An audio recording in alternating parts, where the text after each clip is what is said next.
Hi, this is Jeffrey Curve Financial Group. Today is Monday, January 13, 2025. And it's not been a quiet, calm start to the new year. The news flow has been amazing across all the different parts of our world, and that includes the financial markets. Last week I think was a kind of maybe an inflection point in terms of what's going on in the financial markets. The jobs data on Friday was very strong, and it kind of was an exclamation point to something that's been going on for a while, namely, higher interest rates. I've been mentioning it, but just to kind of put it in perspective, back in September, the Fed started cutting interest rates. And since then, on the treasuries and across most fixed income and bonds, interest rates have been moving up. And for example, the 10-year treasury in September was trading around 365 when the Fed started cutting interest rates. It's now trading around 4.7%.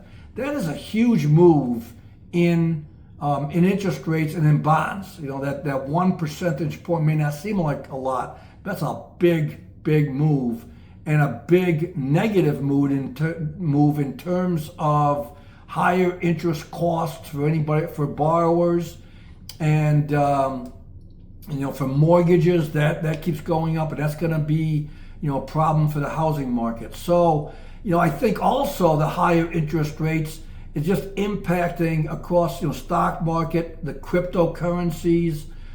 Commodities, interestingly, are going up. Oil's been moving up the past, say, month, 6 weeks. Natural gas, so that's going to fold into inflation numbers too. And all of this kind of moves against the Fed's narrative of interest rate cuts.